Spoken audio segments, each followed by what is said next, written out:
LAOSOS, man, like they why you taking nails, shorty. You already know how the fuck I'm coming. 24/7. Palace, when you cooking. As long as they hit me, shorty. On the almighty. Look, I be up in the booth cooking shit in the stew, cooking shit like some stew, what you call that? 90s baby, I'm all that. If I miss the call and it's money, I call back. Shorty takes me in all caps, all up in my business, baby, get for my balls and tuning into the podcast. Principal, perspective, preparation, it's all that. AP3 should be broadcast, cause Kelvin, Lance, and John, they talking all facts. And whatever you think, we done thought that. Yo. What up, everybody? Welcome to the fourth episode, bruh. I know, man. Fourth episode. Did you think we was gonna make it this far? No, because I thought they probably cut us off by now. I'm saying, welcome to the P3 broadcast. We got a good one today. My name is Kelvin. He is Lance. Principles, Perspective, and Preparation. We on Facebook today too. Yeah, because this is important. This is an important topic today, so we want everybody to tune in, and we think it's something that's going to be good for everybody, helpful in a lot of ways. Yeah, we got some special guests. First up, we got one of the lovely ladies from Alpha Kappa Alpha, the AKA sorority, Delta Chi Omega chapter out there in metropolitan Chicago. That's going to be a good one. Yep, they got an event coming up. Pink goes red. We did this because February is Women's Health Month, and Black women are the leading cause of heart disease. Yeah. So the women of Delta Chi Omega Evanston chapter, they have an event called Pink Goes Red that's very informative and highlights the effects of heart disease on Black women and some of the solutions and some of the healthy tips that can help you out. As a matter of fact, man, I pulled some statistics about the heart disease, and this is from the CDC. And it did say heart disease is the leading cause for Black women. They said 49% of the women ages 20 and older have been diagnosed with heart disease. They said it kills 50,000 Black women annually. Wow. And they say only 58% are aware of the symptoms of heart disease, that they know they have it. And they say only 36% of the women, Black women, are aware that this is a risk. So their event and us highlighting, we need to get that number up because people are walking around here dying, literally, and don't know it. Those are sobering statistics, man. Sober. I didn't even know that. I had no idea. You know, I knew about it, but I didn't know the numbers behind it. Yeah, I had been told that. And it's sobering, man, because you think around, you think about it, you like, man, and that's young, 20? Yeah. 50,000 women a year. 50,000, that's somebody's mama, aunt, grandmama. That's a whole bunch of mamas. Man. There's a whole bunch of mamas. We got Letitia in the studio. We're going to bring her in, but let's go ahead and play her video real quick. Bet? All right.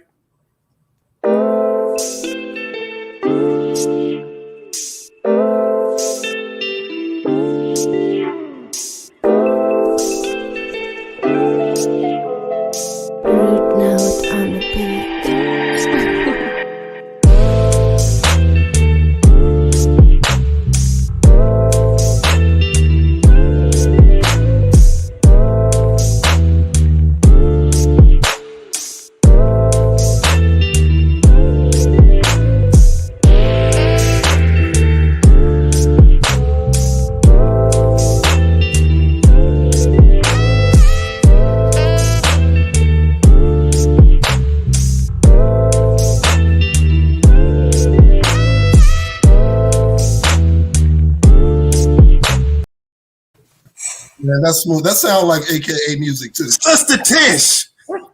Hey, Brother Lance. How are you? What's going on, Letitia? Good evening. Oh, how you give a hey, Brother Lance, and then you come to me like good evening. I know we just met, but I'm family. Yeah, that's my man, Yeah. Calvin. We played football Calvin. together at Iowa State. All right. Well, it's nice to meet you. Thank you. Nice to meet you too. I'm glad you came on because like Lance was just telling us, those are sobering statistics. I had no idea that it was that important of a topic. I mean, I knew it was important, but I didn't know it was affecting us the way it was. It is, and I'm no medical expert. What I can say is those numbers are alarming, and this is Pink Goes Red is something that Alpha Kappa Alpha Sorority Incorporated has been doing for at least the past 8 years. Every year, the first Friday in February, every chapter from coast to coast hosts an event centered around women's heart health, just to create the awareness and make sure that people have resources in terms of getting healthy, whether it's about nutrition, fitness. So this is one of my favorite events to attend. Okay, what date that's going on? It's like February 4th this year. February 4th. So And there's some restrictions to that, right? What kind of restrictions? You have to be an AKA to attend this event? No, this event is open. So another reason that this is one of my favorite events, it is open to everyone in the community.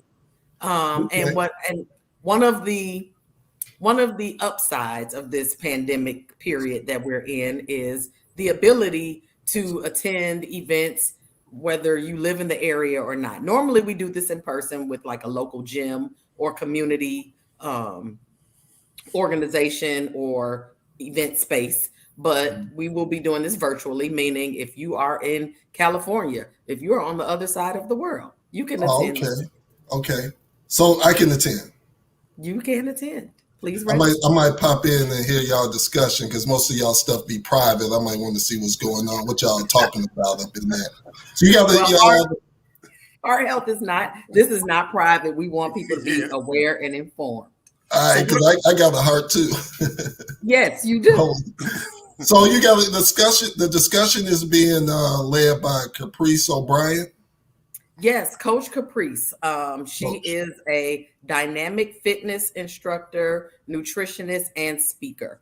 And one of the reasons that we tapped her to be our keynote this year is because of her commitment to women's health. She has an amazing testimony and story about how she got into fitness and why she does the work that she does. So she's from Chicago. She lives in LA now, but she is born and raised Chicago. And she's actually the only person that could get me exercising after like 10 years. So she's amazing. I love her and her work.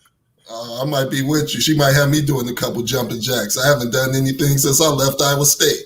Oh, not where you. Well, that ain't good, bro. That ain't good at all. I know it's not. Look, be careful, but join. It's a workout. You will sweat. So that's cool. It's men and women also. So what are some of the other things you all going to cover? We are, in addition to the workout, we're going to have a fitness demonstration, 30-minute workout, and it can be modified for all fitness levels. So you don't have to be an expert. You can be a novice, or you can be like me, somebody who had not worked out in 10 years. And also, Coach Caprice will be providing a talk on heart health and how the heart and mind are connected to overall wellness. She'll also have a Q&A session and be providing some nutrition tips. Okay. Yeah, I was my dang. Okay. Yes. Yeah, because was important. Yeah, because I was in my research, it showed that obesity, unhealthy diet is it leads to heart disease. So that's good to hear. Yes, and this is a good time of year to just remind people. A lot of people, I know myself, are working in this virtual world, so activity is at a minimal. and snacks are plentiful. So this is a good time to be reminded of just getting moving, watching what you eat, making sure that you're still active. Mm-hmm. Mm-hmm. Good. That's what's up. That's what's up. So you say you've been doing this event how many years now? So I know we've been doing it. This is year 8 that I've been participating. Okay. Because our organization, Alpha Kappa Alpha Sorority Incorporated, does have a commitment to women's health and wellness. That is one of our program targets as a national organization. We bring breast cancer awareness and prevention into underserved communities. We also focus on heart health, nutrition and wellness, and care for caregivers. Okay. Oh, okay. Care for caregivers. Yes. What do you mean by that? So that is a part of our platform that places emphasis on taking care of those who take care of others, especially in the African American community. A lot of us are now taking care of our parents who may be older or have health conditions. So we have programs within our chapters that emphasize the need for caregivers to practice taking care of themselves while they are dealing with the stresses of taking care of others. Okay. Man, that's funny. You never think about the caregivers. You No. never do. You just think people just keep going and going and going and going and going. You never, okay. You never. Particularly because most people think of that as a job. Yeah. Yes, and it can be one. So they don't. So we focus on caring for the caregivers as well. Yeah, so they don't get any recognition. They figure you're getting paid, or it's your parents or your grandparents or something. It's your responsibility to do that. So yeah, that's good. That's good stuff. Yep. That's good stuff. So we got a link at the bottom. Is this where people need to call, email to get involved in registration for this Pink Goes Red? Yes, this is our registration link. If you go there, it's a super quick sign up. Like I said, we'll be doing this via Zoom. So you don't have to be in Chicago. You don't have to be a woman. You don't have to be a member of Alpha Kappa Alpha Sorority Incorporated. This is good information for all of us. So please share with your family, your friends. You can be anywhere and attend this event. And it's on Friday, February 4th from 7 to 8:30 p.m. Central Time. Is there a deadline? Is there a deadline to register? Please register by Thursday, February 3rd. Because I don't want people, because people will click on Friday and be mad because they can't get in. Yes, and once we're in it. That's it. Okay. I'm interested to see how that's going to go. I'm going to register. Register and attend? Well, I might attend some of it. I might not be able to go the whole workout part of it because I sweat walking up the stairs. all the more reason we want you to come and get this workout and this information. So this a Zoom type of thing. So you're only gonna have a limited number of people on screen, right? It'll probably just be Caprice. Yes. So it depends on how you put your view. But yes, Coach Caprice will be highlighted because she will be leading us through our workout. And I know that she's ready to go and she has the technology because I worked out with her during the height of the pandemic via Zoom 3 times a week. So I've never met her in real life. But the workouts are good and effective. There was a group of us that worked out with her faithfully 3 times a week. So this is also, you're going to be giving nutrition information too, right? Yes, Coach Caprice will be providing nutrition information as part of her discussion after we work out. After the workout? Yes, after the workout. Oh, okay. I kind of want to hear that before we work out. Hey, Auntie. Hey, Miss White. I'm literally just walking in the door. I was rushing trying to get home for this. Thank you, Sororitish. Thank you for the opportunity. It's my pleasure. Thank you, Mr. King, so much. You're welcome, Mrs. Wright. Whatever you guys need. So what other events do you have? Are you all going to have more virtual events throughout the year, or? We are, so stay tuned. We do have some other events coming up. Some are for our members only. See, there you go. So, some are for members only. However, a lot due to the pandemic, all of our programming in terms of the support that we provide to the community has gone virtual. So we haven't missed a beat within our chapter in terms of providing service to the community. We've just transitioned everything to a virtual platform. Okay. That's what's up. That's what's up. So hey, that sounds good. I mean, like you said on your flyer, like you're encouraging all to take steps towards a better lifestyle. That's always good information to have. Sounds like it's going to be a good thing to be a part of.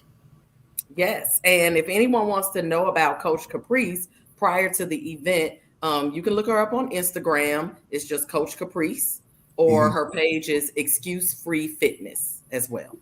Okay. So she has 2 pages, Coach Caprice and Excuse Free Fitness. We'll get that up. We'll get that up for you. And also we'll run your video here and there up until the date of your symposium. We'll just get that. We'll continue to put the word out for that. Yeah.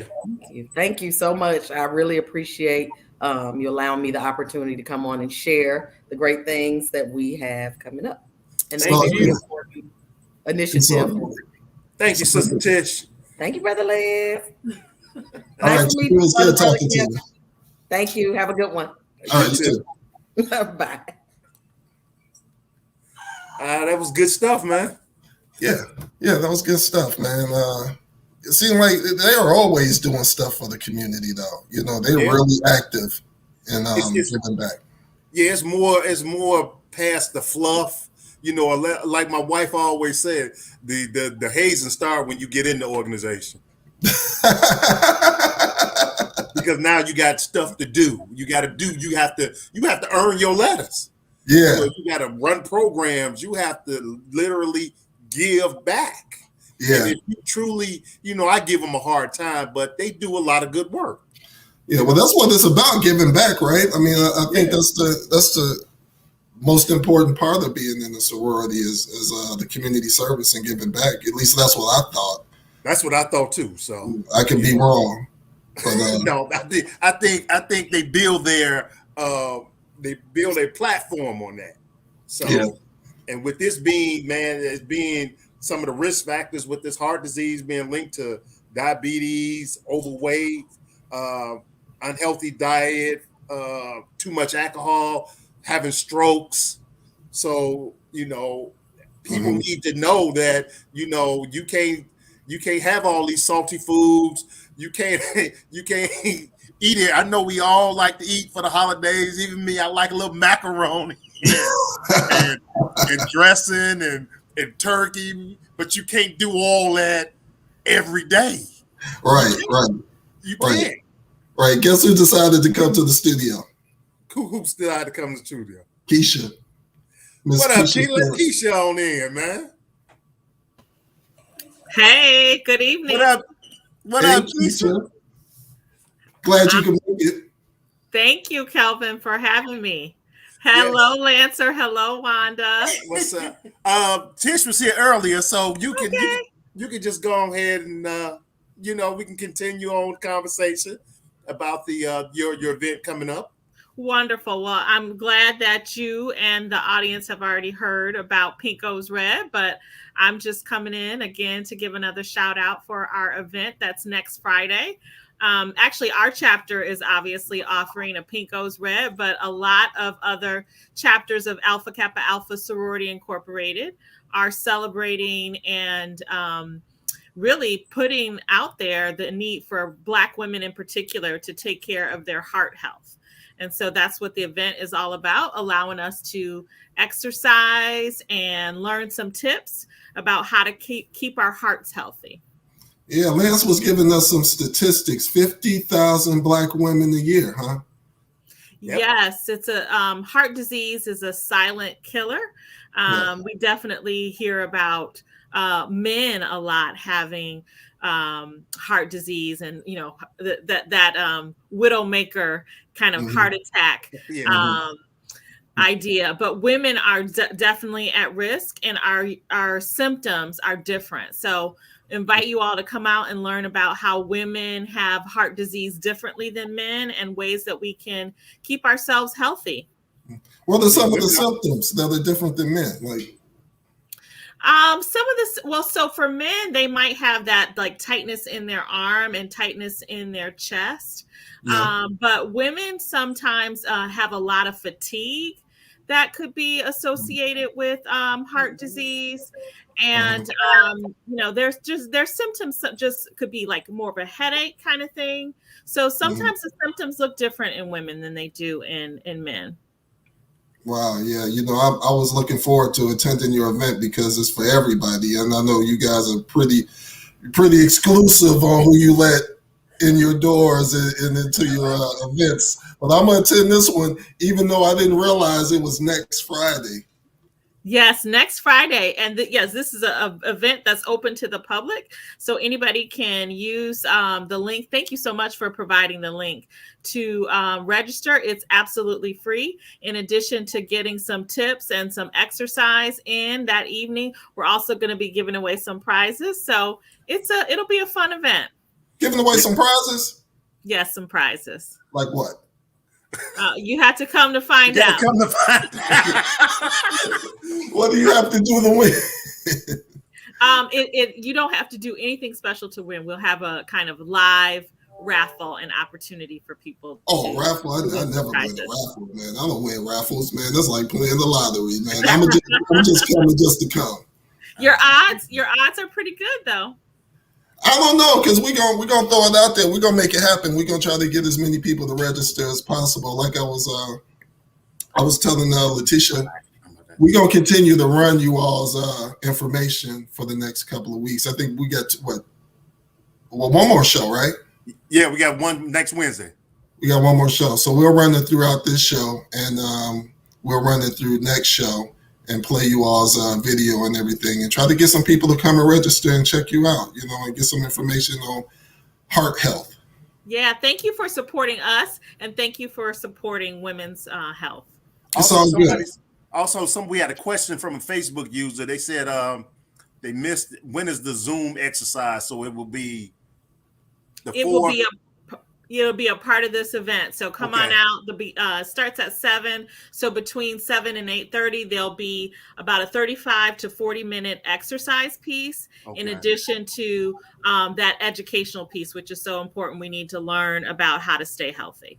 30 to 45 minutes, man. I haven't exercised for 45 minutes since 1992. Yeah, they're getting us out of our pandemic coma. Jesus Christ. You walk, you'll be all right. I'm going to turn my camera off. I know that.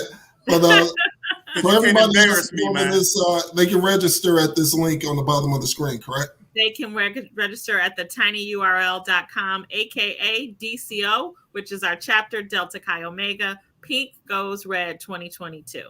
Sounds good. Sounds good. We appreciate you coming on. Thank you so much. Thanks, take care. Casey. Thank you. Bye-bye. Good stuff, man. I know. We got the two ladies from Delta Chi Omega to show up to give us the information about the event. Free. Oh, yeah, my wife. Yes, exactly. My wife, yeah, they popped in the video. You're right. We got 3. Three. So we hoping that their event will be real successful. And especially, man, I mean, like she said, it's the silent killer. You know, people walking around. I mean, like the stat from and I'm gonna keep repeating this stat because it's just alarming from and this is from the American Heart Association. Only 36% of Black women are aware they're at risk for heart disease. That's crazy. 36%. But that's because we don't go to a doctor. Black folks, we don't really go to the doctor for a variety of reasons. For a variety of reasons. Stubbornness, It's just not in our makeup to do so. We're gonna get into a lot of that with our next guest. And some people don't. And some people just don't have insurance to go. Yeah, exactly. You know.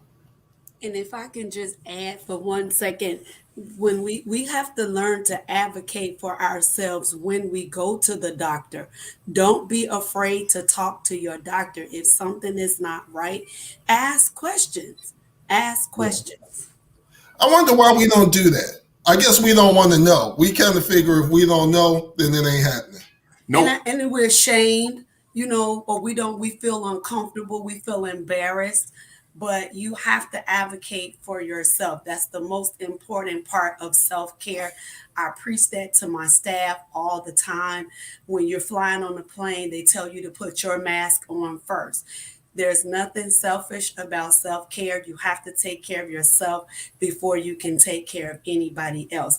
And we have to get into the mentality of going to doctors and taking care of ourselves. Thank you. And a lot of people, and the funny thing is, a lot of Black folks are scared of doctors.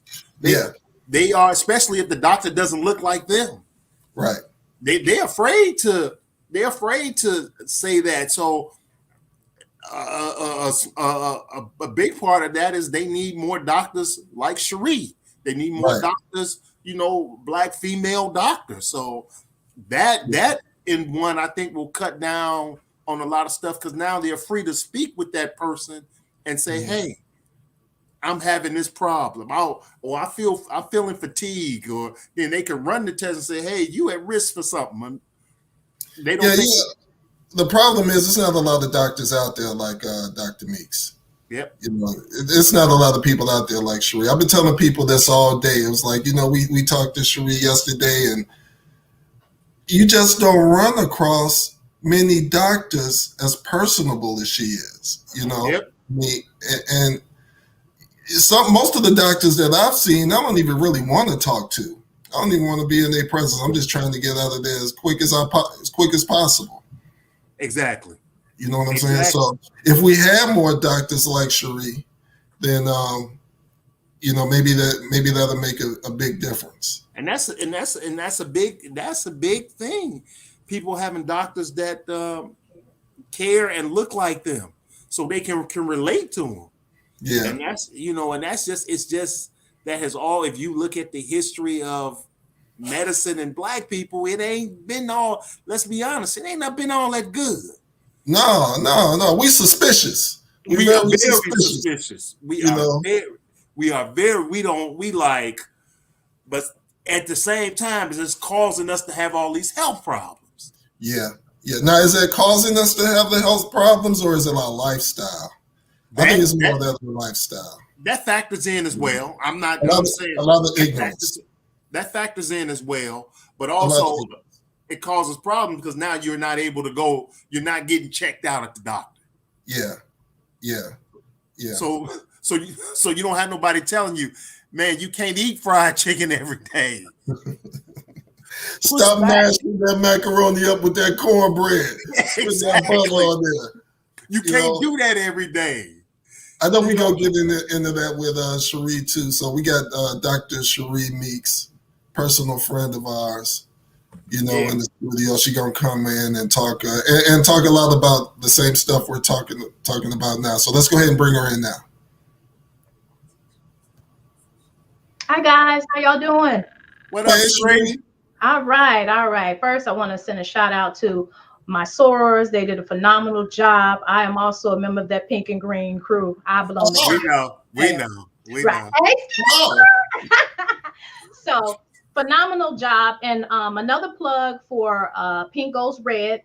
It's a national cohort of Alpha Kappa Alpha Sorority Incorporated. And our biggest thing is trying to get women on board with healthy heart of wellness, cardiovascular disease, and stroke. So, no matter what chapter or what affiliation you go to, because we're all family, it's all good because we're trying to reach so many people in our community, okay? So this is not that, you have to be an AK or you have to know somebody to know. We encouraging kids, families, as the more the merrier, because It's just us trying to get that information out and even get people up and just moving. So partaking in all the activities and events, and you don't have to, just because you go to one chapter and partake in their event. I encourage people to, move around. They had, because of COVID and everything, there are a lot of things that's going on nationally and different chapters that are doing stuff not locally. Okay, so you can get on Zoom and partake in some of the other stuff in other regions, other information. So once again, that's a plug for Alpha Kappa Alpha. Our Pink Goes Red, our national day of awareness, one of our national days. So with enough of that being said, I'm going to talk a little bit. I don't know how much, Lancer, you went into about what cardiovascular disease is. Did you? No, I just did the stats. I have. Okay. I didn't want to sound like a doctor because I'm not. No, that's fine. No, that's what it is. Okay, so and I'll reiterate the stats. I'll cover some what I have because I had to pull them up to get the most current, because that's the thing. We want people to have the most current information regarding cardiovascular disease. Okay, so what exactly is a cardiovascular disease? Well, it's a broad term that's used to really explain how the heart health is, okay, in regards to not just the heart itself, but the vasculature. So that talks, and when we say vascular, we talking about arteries, because the heart is like a big old muscle, right? And it's a pump, okay? And so when the heart pumps, okay, it pumps out into the system, to all the organs, to all this. We learn this in basic biology, right? But then there's connections, okay? So the arteries and the veins, they serve as connections, okay? So when you start having problems with cardiovascular, health, that means the heart itself or the arteries, okay, it causes a problem with the major organ, the heart, okay? So that leads us into things like arteriosclerosis, okay? That's a fancy name for, I got plaque or I got high cholesterol. So what exactly is that? Okay. So that's the disease process where, you eating all this fat, right? And then, it's just, we're going to have, our body makes cholesterol naturally. But then when we have more cholesterol than it should, okay, it starts going through that vasculature, going through those arteries, right? And as time goes on, it starts sticking to the walls of the arteries, okay? After a while, it's okay, a few little sticks here and there, but as time goes on, it gets an accumulation, right? You think about a pipe, like a plumber, okay? If you have pipes in a building that's brand new, it's all good, right? You think about 60, 70 years down the line, the pipes haven't been rotted. If you look inside those pipes, you notice that the water don't flow as well, right? So that's the same thing. That's when I talk to my patients about arteriosclerosis or high cholesterol. You start getting that buildup on those arteries, on the side walls of that artery, and then it gets to the point where, hey, guess what? Now you don't have blood flow going, okay? And the same arteries that you have going out in the system is the same arteries that you have around the heart itself. So the worst thing is when you have that clogging of those arteries around the heart, okay? So that's the mainstay about arteriosclerosis, okay? Some of the other components with heart disease is that in addition to having that backup or even the heart not being able to pump like it can, you start developing clots, okay? Now then when the clots come, you start being at risk for stroke, okay? If the heart starts beating funny, like you start getting what we call arrhythmias, and it quivers, and so instead of the blood flowing like it should, it's hanging out, it's pooling, you start developing clots, because blood likes to flow. It don't like to sit around, because if it sits around, it's going to develop clots. So, but guess what? The system is still moving, right? So if a clot sits there and the heart pumps hard enough, what happens? The clot gets pumped out either into the lungs, or it also can go to the brain and cause up the carotids and cause a stroke. Okay, Cherie. Well, what are some of the symptoms? Will you start getting symptoms with the clot? Let's talk about it. Okay, let's go back to the basics. Okay, so even before we start getting to the whole dynamics of developing the disease, okay, we got to talk as a people about what metabolic syndrome is. Have you guys ever heard of metabolic syndrome? I've heard those two words, but not together. Yeah. Baby, let me tell you, this here the business right here. Okay, so they don't tell us this, okay? Because, and I'm a big person. I'm not a big conspiracy theorist and things like that. So I don't know. But the lack of education, the Bible even say, for a lack of knowledge, the people perish, right? Okay, so metabolic symptoms or the metabolic syndrome discusses 5 major things that would preclude a person or give the signs that you're on your way to heart disease, okay? Number 1, an increased blood pressure. That means, and I'm not talking about that 140/90 that they tell you when you go to your doctor's business, okay? Because by then you type 1 hypertension, okay? I'm talking about your blood pressure. If your blood pressure, and we all at that age now, if your blood pressure running about 130/85, that's one risk factor, okay? That's a signal right there to say, hey, I either need to change my diet, I got to pull away from this salt, I got to figure out lower my stressors, cut back on my caffeine or whatever. So that is the first component or the first sign of the metabolic syndrome, okay? That's number 1. Then number 2 is increased blood sugars. I'm not talking about the 120 where we diagnose you at. You know, I'm not talking about 115. I'm talking about if your fasting blood sugar is over 100, okay? That means you having an A1C of maybe 5.4 or 5.5. Excuse me, that you're right there like, okay, because at 5.7, you're considered pre-diabetic, okay? Yeah, so what you want to do is make sure your blood sugars fasting is under 100, not 120, not 120. That we getting too late, okay? We pre-diabetes if we 115, if we 114, okay? We want it under 100, okay? The next one is the body fat around our waist, okay? So that body circumference, greater than 40. We all got a little fluffy now, you know, we in our middle ages and everything, but that predisposes us to cardiovascular disease, okay? That's number 3, okay? Then abnormal cholesterol, okay? High triglycerides, okay? And also an overall abnormal cholesterol. So those are the 5 factors of like metabolic syndrome, okay? And many of us are already there, okay? So this is that time where we say it's the aha moment. Okay, now we know, we got some knowledge about it. Now we could take those steps that you guys talked about previously about incorporating healthy diet, exercise, modifications if you smoke, and that's a big no-no. That's the first thing they tell you. Stop smoking, because that's another leading cause, or it causes more progression of the plaques forming in the arteries. Mm-hmm. Mm-hmm. Wow. Well, can you said something early in when you were giving off the signs and the signals that kind of raised an eyebrow to me when you said the body circumference. Mm-hmm. Mm-hmm. How does that come into play?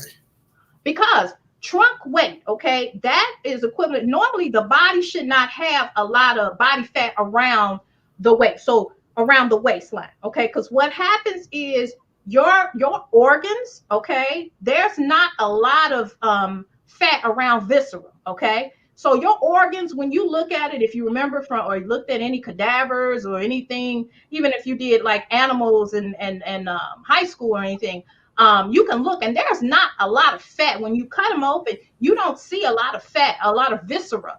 Or, you don't have a lot of fat around viscera, around organs. That's a fancy name for organs, okay? Mm-hmm. So when you look, if we were to do an autopsy on a person who, say passed of, arterial heart disease or coronary vascular disease, when you look at them, they normally have bigger than normal size body mass, weight circumferences, okay? So actually, you hear that people say you had that fat around the heart.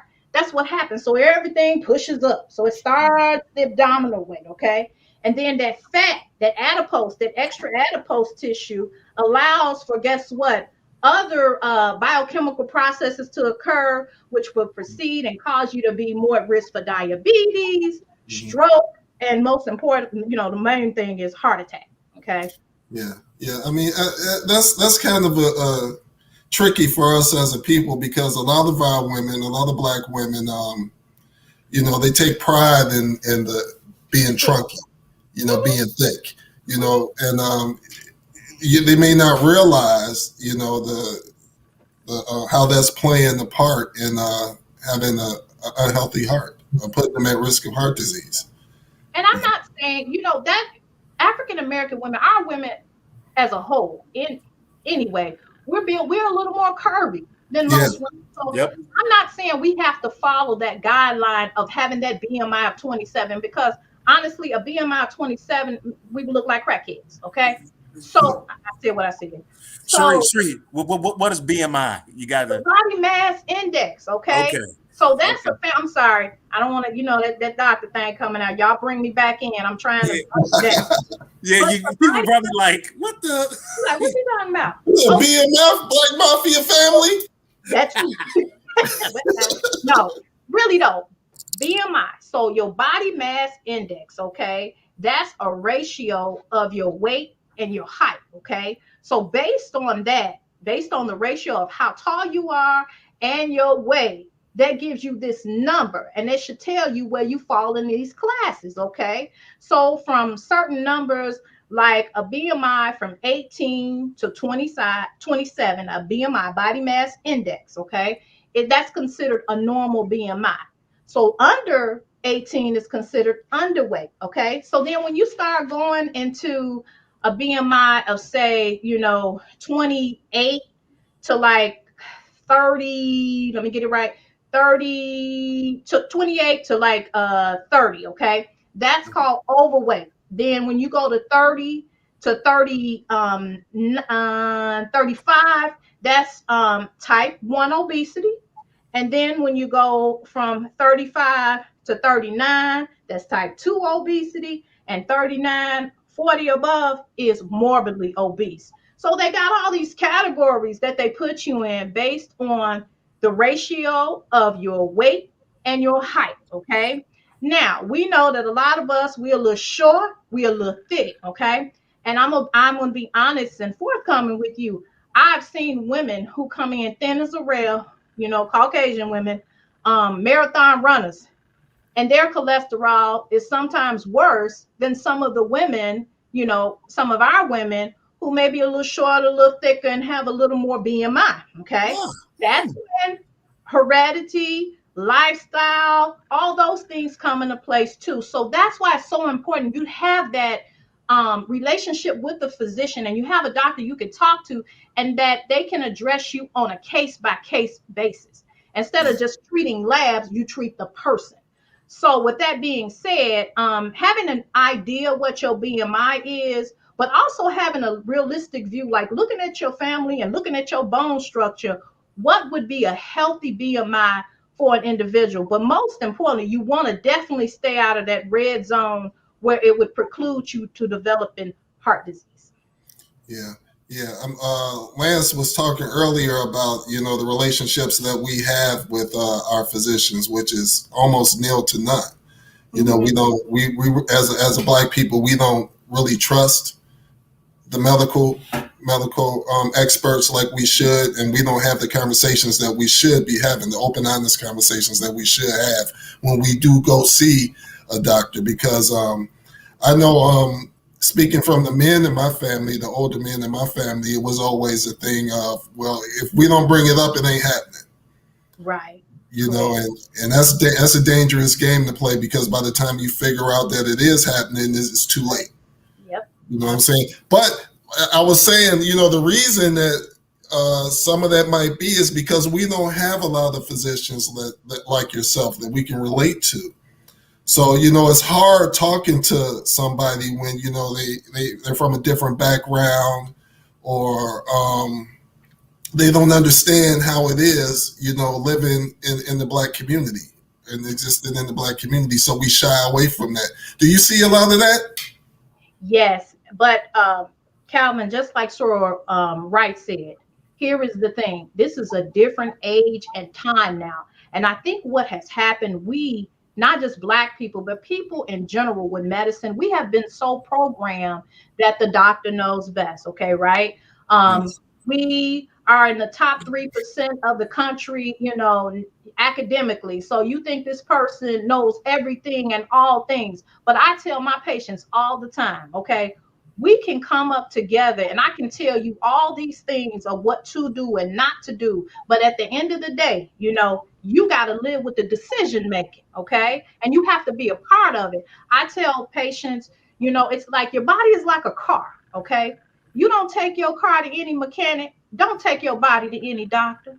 If you're going to go to a mechanic, you're going to pick somebody that is going to be able to tell you, straight up, you have to treat your physicians that same way, okay?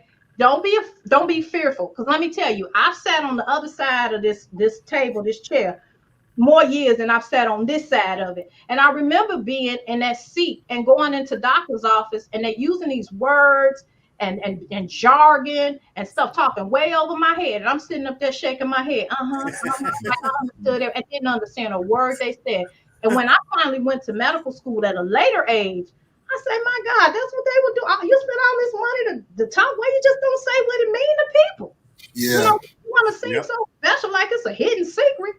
But a real good doctor, I think, has to be a good educator first. Okay. So I spent a lot of years teaching first, and then I went to medical school. So I think that gave me a little more leverage, because as a teacher, your whole goal and premise is to make sure you're not a good teacher unless your student understands what you presented to them. Okay. Right. And then from that, they're able to utilize that information, not just regurgitate it. But, can you build on it? Do you have the cognition? Did I do my job? And if not, we got to go back to the drawing board. So just to go back to what you were saying about people not being able, or not doctors, let's just be honest. A lot of doctors are not going to change. That's just, they're type A people, they talk fast, they this, that, and the other, and they just on to the next person, they're type A. But you, as a patient, you have to advocate with your doctor and say, hey, because let me tell you, when you start saying things like, well, don't say Google, because we got a joke. You can't be going to Google University. But just, I was looking this up. Because, see, when you show you interested, a good doctor is going to be like, oh, because you're going to challenge them. You're going to make them work. It's like a mechanic. You're not about to put no $500, oil change on my car. You know what I'm saying? And I looked up and I know Jiffy Lube doing $26.95. Yeah. For real. I tell my patients, and you know what? A good doctor is not going to be intimidated if you come in, and I done had some coming with some crazy stuff, but a lot of people come in with stuff like, hey, doc, what you think about this? Or, what about this herbal? Or, and then I tell them if they wasting their money, no, that's a placebo or whatever. But you got to be open, So I think that's the key. And we got to get out of this thing of that the doctor is knows best. Okay, we do know, but we're part of your decision making. We help you make the best decision for your healthcare. Because when you go home, you drive the car off the lot. I'm not home with you. Yeah. So don't sit there and shake your head and your doctor trying to put you on a medication that costs $2,500, and you can't afford that, or they give you some outlandish nutritional plan and you live in a food desert or something. Be forthcoming. And ain't not don't, they say what, a closed mouth don't get fed. One thing, I'm a plug advocate here. One thing I say about advocate sites, they have a lot of programs to help people, and they give out forms and things like that where you can go to, supermarkets and get like vouchers and things of that nature. And we have social services. So nowadays, it used to be back in days when our parents were young and our parents' parents, was kind of frowned upon. You had pride. You didn't want to ask for these things. But you know what? Our people paid for these resources with their back and their labor. So whatever out there, I encourage people, utilize it. If you're eligible to get it, utilize it. Yeah. I can tell you, like, doctors like you and the rapport that you can have with a doctor like you is like, it's almost unheard of. I mean, I can see why. I've been in the hospital with relatives, and doctors seem almost intimidating. I can see why they don't ask those questions, or they don't. Every time you ask them a question, it seems like you bothering them, or you're challenging them, or you're questioning, their decision and whatnot, and they don't want to get involved in those type of conversations. So if we had more physicians in your mind frame and in yourself, then things would be a lot easier. But we don't. It's either you intimidated or you want to choke them out. It's one or the other. Because that's what I wanted to do. I wanted to choke a couple of them out. No. But let me expound on that, Lance, from that experience. Always, because I had a friend recently underwent something very similar at another hospital. And so there is a patient advocate in the hospital. Always. If you're not getting the quality of service or care that you need, or nobody's explaining to you, you ask for the patient care representative. You ask for the patient care advocate, because just a minor scenario, had a friend went through something with a relative, and they were like, the relative was like not responsive and having difficulty staying, in the hospital at night. And they asked, okay, can I stay here with them to make them, feel better, or while they're making the adjustment, they're in the ICU, and normally we let people stay, but I mean, they were very nasty and like, no, you can't stay. You got to go because of COVID, whatever. I said, ask for the patient advocate. And what do they do? And guess what? That person, they was like, oh, they came back in. When you start calling the patient advocates and things like that, because that's the person that's over the house. We call the hospital the house. So the biggest thing with hospitals, you guys, is that we are graded on metrics, okay? And we're graded on how well, not just the quality of care we provide, because that's number one, but how we treat people, okay? And so you get like certain stars and qualities of service, based on your ratings, okay? So when you want to be personable to your people as well, because we're trying to get away from this, okay, he's a horrible physician, or they had a funky attitude, but they gave me excellent care. It doesn't hurt anybody to be a good person, No, at all. So you guys know that that's something that's a resource for you. So it's a patient care advocate. You always ask for that, Yep. Okay, another question. I think Keisha said it. She said it's a silent killer in women. Now, Yes. with the heart disease, are there? We asked this question earlier, but neither one of the ladies were doctors. So, are there different symptoms in women than men? Because as Keisha said, she had a great point. It's always seen as the man as having a massive heart attack, and then you got the widow. So I want you to explain what are the symptoms that women will see to know that they may be having onset stroke or heart attack, and what symptoms men will get. Okay. So with a heart attack, in particular with women, very silent. You won't even know sometimes. One of the most common symptoms that they get is abdominal pain. They get some upset GERD. They feel like they're having heartburn. It doesn't feel like that pressure or that what men say they experience, like an elephant was sitting on their chest and it radiated to the left shoulder. Women will say stuff like, you know what, I had a little, like I tried to take some some Pepto-Bismol or Alka-Seltzer, doc, I just had this burning in my chest and it just wouldn't let up. That. Also, abdominal pain is very common. And like the other Sora mentioned too, fatigue, one of the major things, okay? Headache, very, very common, okay? Very common with heart attack.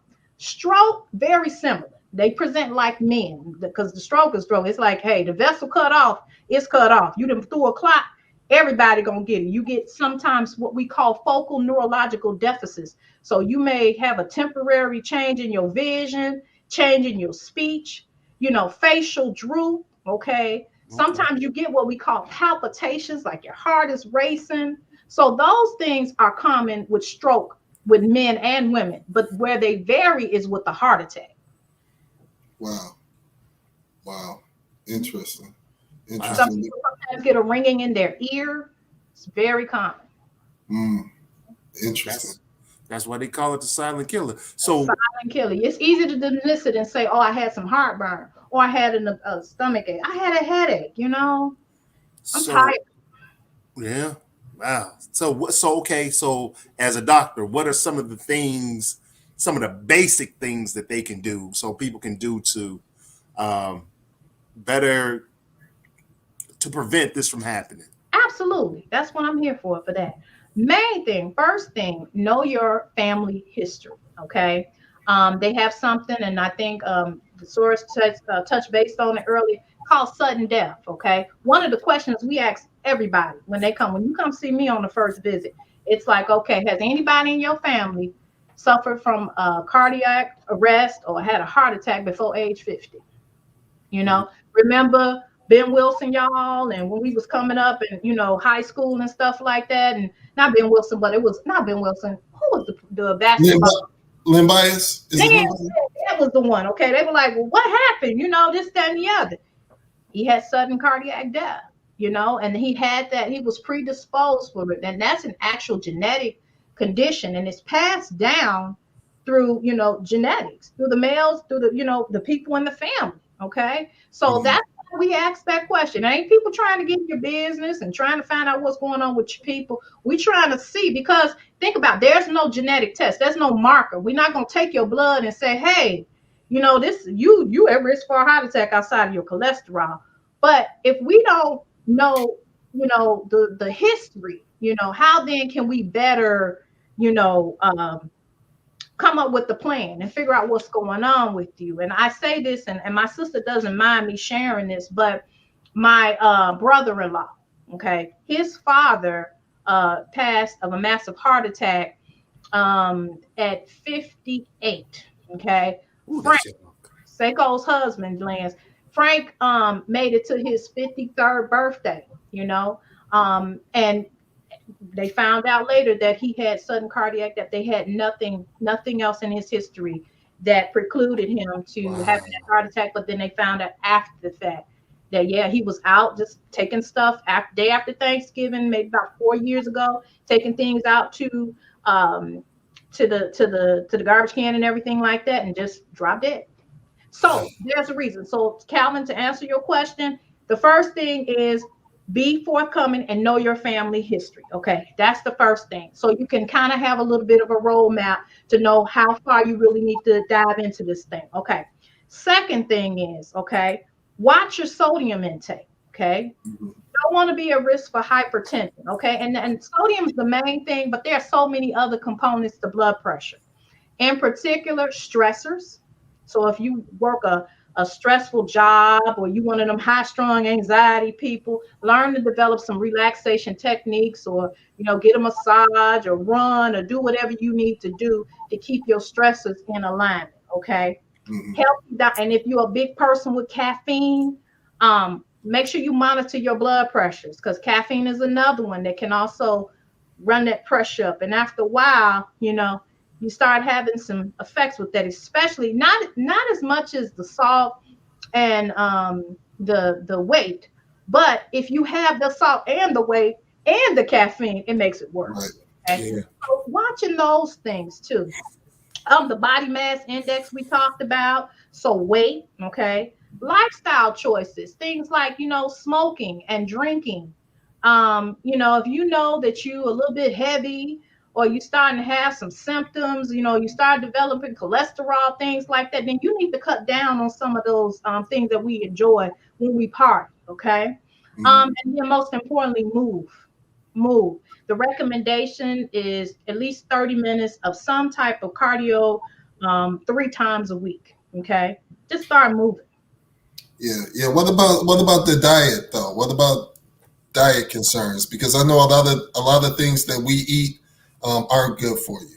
I know we talked about that yesterday. We touched on that yesterday. But black folk in our food, black folk in our food, that's a hard chain to break. Those are hard habits to break. But it sounds like it's so important. It's of vital importance when we're talking about heart disease and preventing heart disease. And if you ever notice, part of it, I try not to be a conspiracy theorist, but I grew up in the hood, My mom still owns a building in the hood. And so I just looked, I said, Mom, you know, we were kind of fortunate because my mom only had me. And so she was able to go and drive to the grocery stores. We would have to drive down to Jewel. It used to be at Circle, you know, at UIC. We'd have to go to Racine, or we'd have to go to Jewel in Oak Park, because guess what? There was no real grocery store in our neighborhood. I'm from the West. I'm right in the heart of the West Side, right? I'm down from Marshall High School. So you had what we call the local, and this is no offense, and I don't want to get sued. We had the Arab store, right? But you couldn't get no fresh fruits and vegetables, okay? You could. They got chips. They got, but you could, nowadays, they got where you can get the nachos and the hot curls and all that other stuff. You know, you say, well, where the fruit? You know, can I get some orange juice or something? They look at you crazy, okay? And then sometimes, if you're lucky to get some of the produce, if you ever noticed in our neighborhoods, everything is significantly marked up. Yep. So it gives this myth, you know, that, you know, all of the healthy foods, the fruits and vegetables are very expensive. But if you're willing to venture out and travel out to some of these other neighborhoods, it makes you upset. You can get stuff for little or nothing, you know? So I think a lot of it, you know, I'm not going to put it just all on us in a sense. It's just sometimes just having the resources, you know, just having, just coming out of those food deserts and being able to have in our communities, supermarkets that sell fresh produce, and people who are willing to educate our people, you know, in terms of nutrition and diet, you know, because we'll Zumba you to death. Okay, we like to dance on Zumba, but you know what? How many of us really, even as a physician, how many of us really know, you know, because it's tailored to your individual body. How many of us really know what's good for us, or how to eat, or what we need to cut the weight or to maintain? Exactly. You said, yep, that's always key. They say we're working out. They say 60% of it. Yeah. 60% of it is your diet. Yes. Yeah. It's more like 80, Lance. It's 80% diet and 20% exercise, for real. Yeah. Because you notice if people start eating right or take stuff out of their diet, they just start dropping. You're like, man, wow. Mm-hmm. That's why you got all these people doing this low carb, or I'm just gonna stop doing that. At the end of the day, it's cutting calories. You know, people, don't get me wrong. There has been some scientific evidence that some people are more carb sensitive. But if you stick with a well-balanced diet and cut the number of calories, you will eventually get there. Some people just cut it quicker by dropping the carbs, but it all boils down to the amount of calories, because, you know, carbs, we normally have a tendency to ingest more of those, okay? Yeah. So when you cut those, you naturally, you know, you're going to cut the weight a little quicker. So. Yeah, that's good information to have, especially after the holidays, you know, in the time period that we are now. Because I know we all got loose. Mm-hmm. Yeah, you know, I had a little dress. I had a little dress and macaroni all on one plate. I need to look. You know what I'm saying? But what you were saying about the food desert situation is so true. You know, I could drive through the South Side and not see one store. I've been in the city sometimes and I've not seen one grocery store, you know, the whole time I was there. And it's hard not to think that that's not by design. Exactly. You know, it's funny you say that. Up until recently, and I live in, well, when I grew up, it was called a low end. Now they call it Bronzeville, you know, so they Bronzeville. Yeah. But I've been over here since 99. We didn't get a Walmart grocery store until I would say almost maybe 5 years ago, 5 or 7 years ago. And then we got so the nearest grocery store to us was Jewel's on 35th Street. Yeah. So a lot of people feel trapped, you know, in their own situation, you know, where, you know, that type of variety in your diet is not available. You know, it's just not available. You have to go to the Ox or the Arabs, you know, and get whatever they got up in there. I was You about know, to get kicked off, man. I tried to go right past that, But you notice we got liquor stores. Oh yeah, we got a gang in them. We got those Yeah. other stores. We got them little restaurants. Yep. Because you grew up where your mom worked, like many of our parents, and you was a latchkey. You had to come home from school, even if you went to Catholic high school, whatever. Yeah. You pretty much had to fend for yourself. So mom always left a couple of dollars, because if it wasn't nothing in the kitchen and you was eating canned goods, the stuff that's high in sodium, like raviolis and things like that. So many of us grew up in that generation where our mamas didn't stay home. Some of us are blessed where our parents stayed home, didn't have to work, and would cook. Now their parents did, but this generation, our parents, those mothers had to work. They would be single or divorcees or widows or whatever, and they would have to work. So they come home, they didn't have time to cook a full meal or make sure that there was, they did the grocery shopping or cook through the week and just put things up. And so the having that latchkey kid syndrome, even the women in my generation, a lot of us didn't grow up learning to cook. We was like, okay, well, let's get these books because we about to get it, that kind of thing. So, it's just, we have to just train, ourselves and our community and our kids that, hey, you don't have to go run the Culvers or the local rib tip or limbs. I love limbs, by the way. But you don't have to go there when you hungry. You know what I'm saying? That should be a delicacy, something that you have every now and then. But it be mainstay for us sometimes. Like, man, what we having for dinner?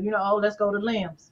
Or let's go to Popeyes, or let's go to this. And that's why, you guys, and I'm gonna take this back to the medical aspect of it. It used to be a day and time. When you first get your first wellness visit at the physician's office, right? Your first set of blood work would be like, okay, they would check what we call a CBC and a CMP. It's just like a regular, just to see your blood, make sure everything's okay, liver okay and everything. And those used to be the only two tests that they used to do. Now, because of this whole fast food syndrome, and we not eating Big Mama, we ain't eating the healthy cooked foods anymore, and all that fast food, that generation from like the late 60s to the 70s, and people eating a lot of fast foods. Now at age 21, before people were even like able to like really start drinking, we start checking cholesterol, because these kids have been getting McDonald's, Burger King, and all that stuff. When they're able to start, they cut teeth. So they checking them already to make sure they ain't got high cholesterol. And they running their cholesterol. wow.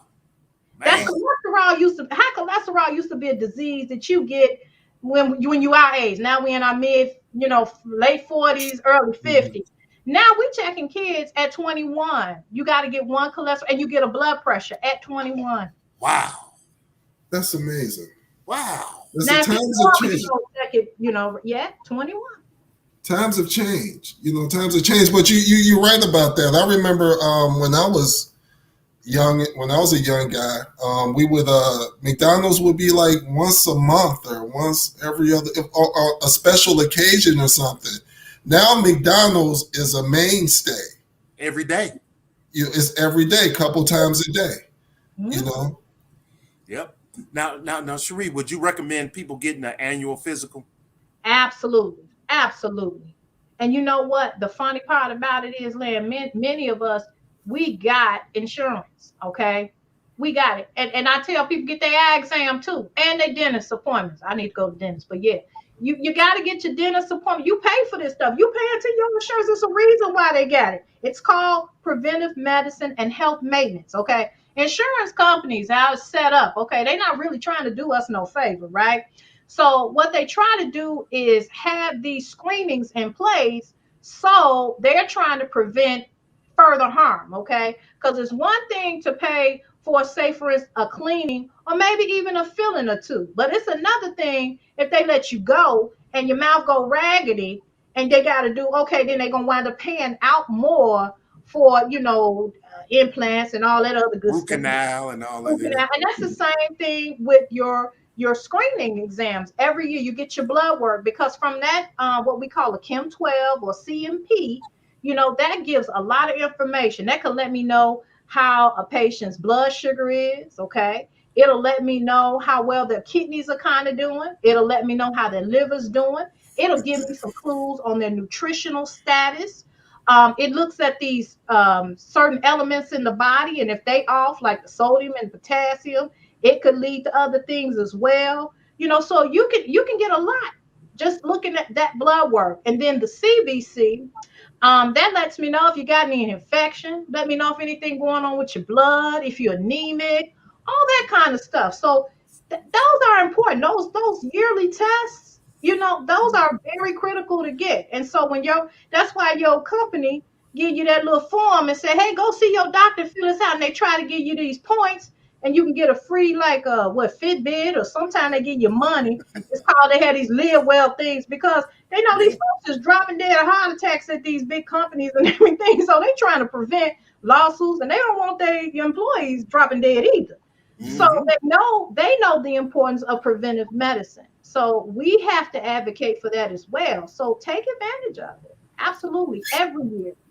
So for those of us who haven't been mindful of our health situation, knowing that some of us just can't do everything at once. Okay. What would be the most important aspect of preventative medicine or preventative heart disease that you say we should take?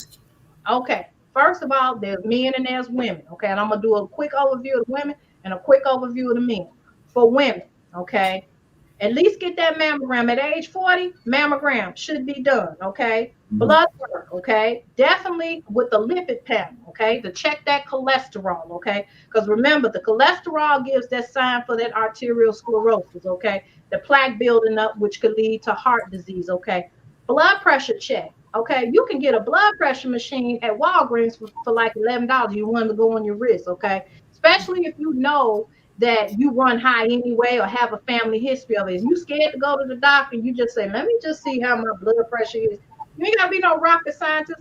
Go down to Walgreens, get you one of them $11 cups. Don't buy the one on Wish. That one ain't no good. Put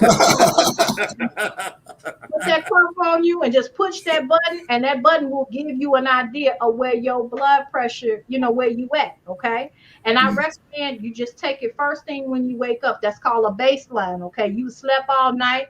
Ain't nobody got you charged up, nothing like that. You ain't had no cigarette, ain't nobody hollering, nobody balling, ain't nothing. So you do it, and that's a baseline blood pressure. So you get it first thing in the morning, okay? So blood pressure, blood work, okay? That mammogram in women, okay? That lipid panel where they check your cholesterol, okay? At least once a year, okay?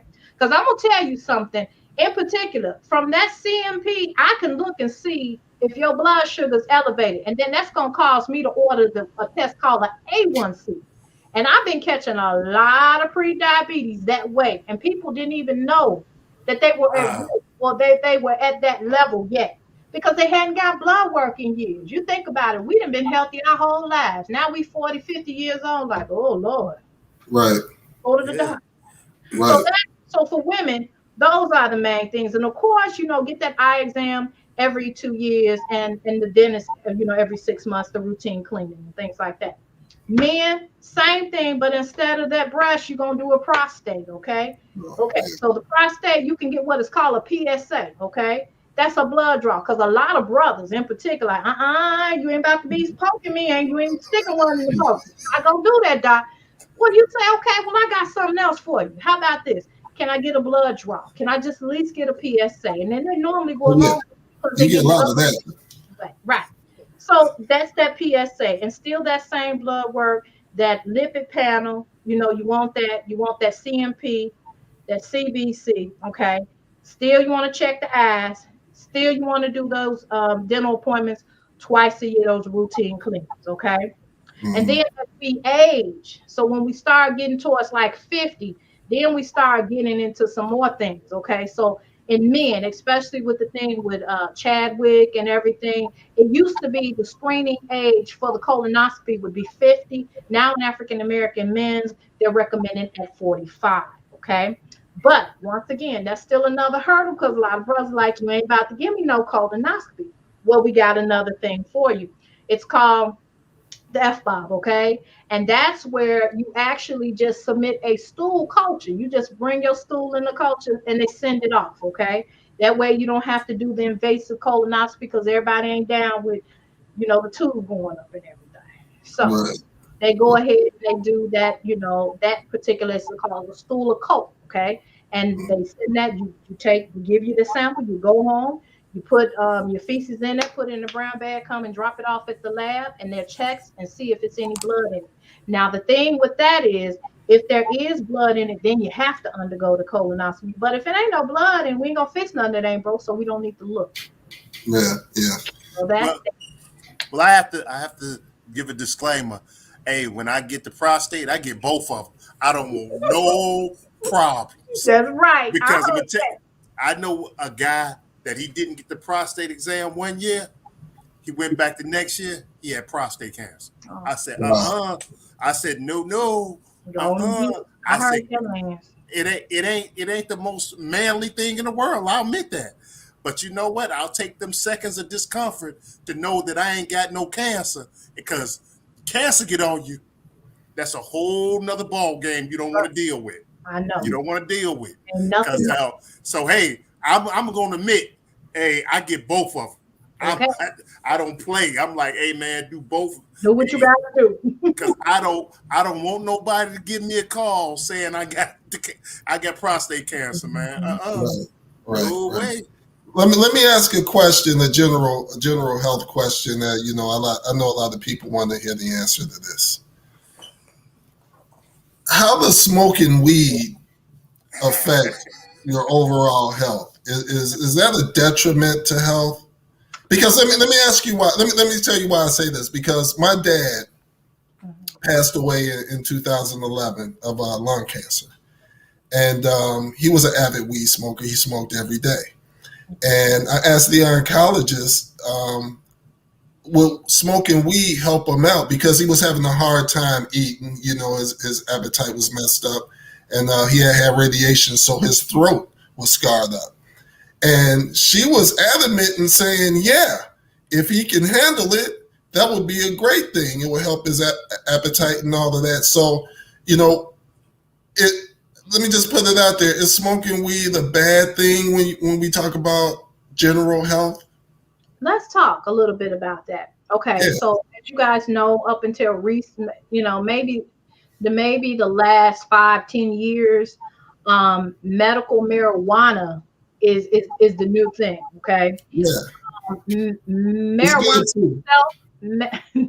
Marijuana in itself has many medicinal qualities. Okay, and quietly as it's kept, we've been prescribing forms of marijuana for years, believe it or not, even before it has became popular and everything, because like you said, in cases prior to my doing a family medicine residency, I started off in OB-GYN. And so we did a lot of oncology surgery and things of that nature. And we found that when people were in their late stages, like you said, you mentioned cancer, they get what we call, it's a fancy word called cachectic, but it's a fancy word meaning wasting. Okay. They don't feel like eating. They get really thin and frail. And so there's a drug called Marinol. Okay. Marinol is straight from the marijuana plant, THC, whole 9. And it's in a pill form. And it's marijuana in a pill form. And basically we give this to patients who are wasting or dealing with any forms of, they can't eat, to help them, sustain weight while they're undergoing treatment. So yes, we've noticed for years, we all watch the movie Friday. That's for real, it helps with glaucoma, as a doctor, when I was in Peoria, a lot of patients had medical marijuana cards, and you look on the back of it and it'll show for the application for Illinois, all the medicinal values or the disease processes that marijuana has been chosen to help. And in particular, this opioid epidemic, they have a program with the state of Illinois where they will be willing to work with individuals to wean them off of some of those heavy narcotics, like those opioids, the hydrocodone and the oxycodone and those things, if they be willing to go into a medical marijuana program. Okay. So yes, to answer your question, it has many medicinal values. I will say, just like anything else, if you overabuse it, it's more like lifestyle. Okay. So if you're gonna be a weed head and ain't gonna go to work, that's another thing, you know. But Right. it's pretty much been accepted, you know. Now it's just like alcohol, you know, you can't go to the workplace drunk, you get fired. But is alcohol illegal? No. So that's why you got dispensaries popping up, because it's also been used to help in things, especially with this COVID and, you know, anxiety and sleep and things of that nature. Okay. And then you can get another component from marijuana itself called CBD, okay, which doesn't have any THC in it at all. And they can extract that part from it, they have. And you can use that for things that also has been used with people who are autistic, and helping them with anxiety and young kids, sleep deprivation, you know, any type of mood disorders. So now I'm gonna tell you, it don't work. It only work in marijuana naive people. So if Okay. you're a weed smoker, you can't be trying to do no CBD and be like, because I've had patients, how does this not work? And first thing I ask, you smoke weed? Yeah, I said, it ain't gonna work in you because you've been Yeah. smoking this. You used to it. But you know, somebody that does not smoke marijuana or something like that, they get major benefits from like CBD and you know, those products. Yeah, because I tell people all the time that CBD that's some bullshit right there. You know, that shit don't work. You know, I don't mess with that at all. You know, but for the reason that you said, you know what I'm saying? It's been such a stigma around marijuana. You know, it's kind of funny how that's coming out now to be, you know, so popular and accepted. You know, I'm glad to see it, but you know, and that goes back to what Lance was saying earlier on how we don't trust doctors, because for a long time doctors were saying it's bad. You know, it's a bad thing. Yeah. Let me just say, a lot of things have changed, because if we go back even to that opioid, I'm not trying to get off tangent, but going back to that, you know, in the 90s, they came out, Big Pharma came out saying, hey, you know, pain, we're not treating pain appropriately. And so a lot of doctors got on board and start prescribing all these pain medicines, because we were deemed as, you know, they were deemed, I wasn't in medical school then, but they were deemed as under treating pain and letting people suffer. So Big Pharma got on board and produced all this Vicodin and hydrocodone and Percocets and all this other stuff. And so they was giving that stuff away like candy, not knowing how addictive it is, okay? Yeah. So once again, the doctor telling you, oh, blah, blah, blah, blah, blah. And then we were locking people up, giving them 30-year sentences when they get caught with marijuana, you know, dime bags and stuff like that. So now the tables have turned drastically. People are starting to recognize all the medicinal value of marijuana. My mother, we had a conversation. She said, I never thought I would see a day and age where, you know, when you got relatives that used to have to sneak and smoke, they tell you they went to the dispensary and they try to, you know, be like, look, you're not going to be here. It's just like drinking around the kids. You can't be out here like that. Now you got to go back here. Oh, now. So I say that, and then with the medical, let me tell you a little bit about that medical marijuana card. I want people to know, and I'm forthcoming about this. The only reason you need a medical marijuana card, and I'm gonna just give you the spill on it. If you actually have a medical condition that qualifies for it on the back of that sheet, okay, from the Illinois Registry for the medical marijuana card. All the card really does, you guys, is get you that 20% off when you go to a dispensary. You don't have to pay the tax. Because if anybody you know that's been to a dispensary, there's a 20%, you know, the state of Illinois gonna get paid. Okay. Yeah. So there's a 20% markup tax on your products, whatever you buy there. So if you go there and you buy CBD gummies and they $30, you're gonna pay that plus the 20%. But if you have the medical marijuana card, it's not taxable. So you do not need a card to go to a dispensary, you know, and get these things, you know, and sometimes I tell patients, like, you know, with your father, some of my breast cancer patients who are undergoing chemo and can't sleep and things like that, instead of doing those benzodiazepines, some of the more habit forming drugs to get some rest and to decrease the anxiety, I tell them, try some CBD, try the CBD oil, and it works. Or try, the gummies, or Let me ask you a question for the shorties. And I'm saying shorties, but our young ladies out here who may be pregnant. Does smoking marijuana have any ill effects on a person's pregnancy? Because I've looked it up and done some research, and there's conflicting information out there about that. Now you're treading the thin line right there, okay? So what you got involved, what you're dealing with is same thing like alcohol, like fetal alcohol syndrome, okay? Mm-hmm. Is alcohol illegal? No, it's not illegal. Well, is it fair to the unborn fetus if the mother partakes in alcohol and then the fetus is born with deformities, okay? One of the major things that happen with fetuses that want, because remember, I did 2 years of OB before I switched to family medicine. Thank God. Mm-hmm.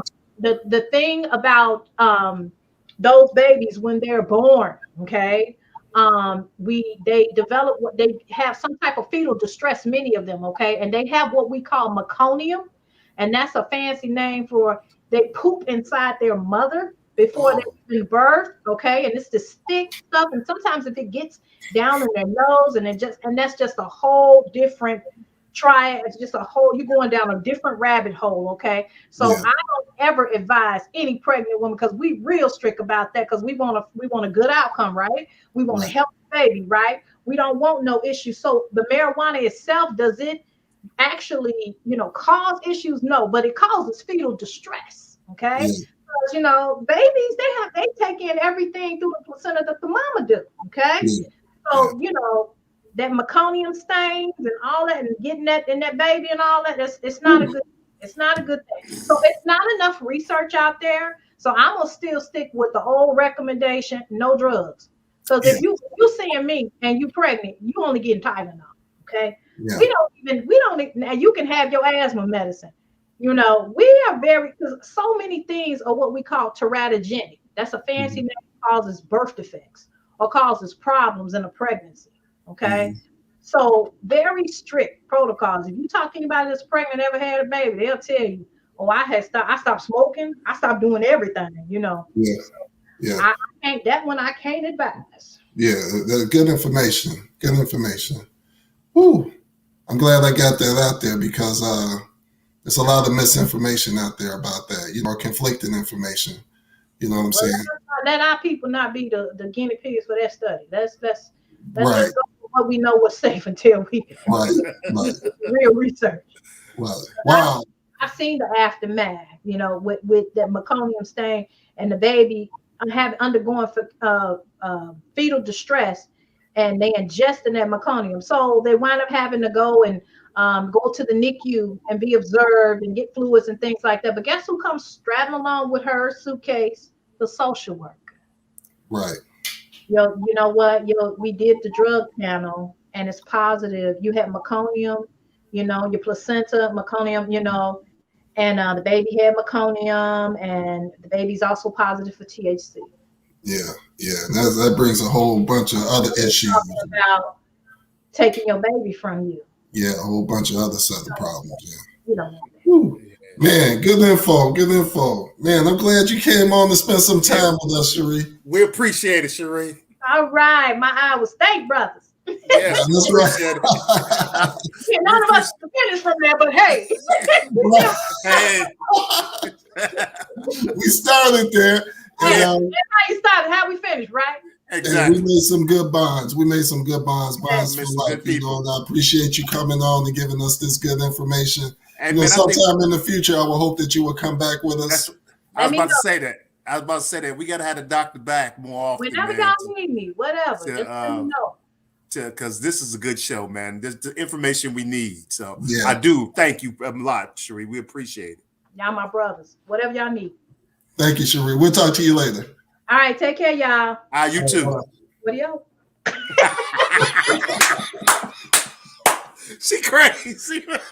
She had to hit us with that, huh? Man, a lot of information on this show. Great show. AKAs and Dr. Meeks. Wow. Yep.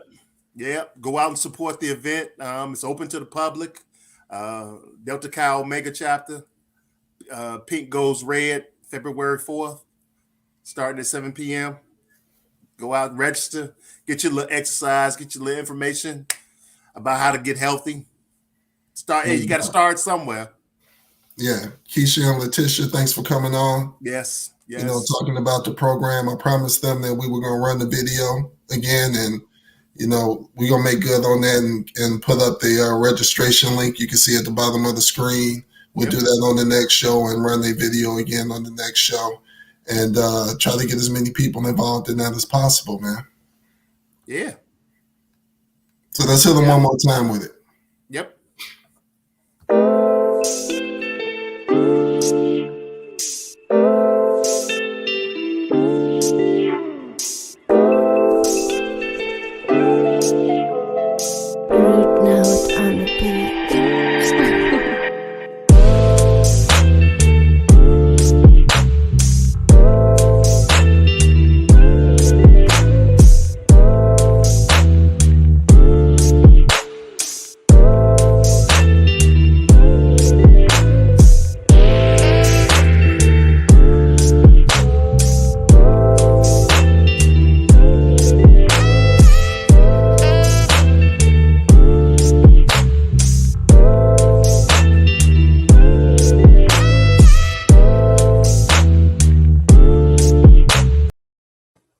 Lance, you attending? I don't know. I may jump on that. I'm going to attend. I'm going to register. Okay, you tell me how it is. Well, my wife will be there, so I'll probably be looking over her shoulder. Yeah, you attended. So I'm going to be looking over her shoulder and seeing what they're talking about. Everybody, thanks for tuning in for episode 4 of the P3 broadcast. Principles, perspective, and preparation. And we'll see you next week with another one, right? All right, later, y'all.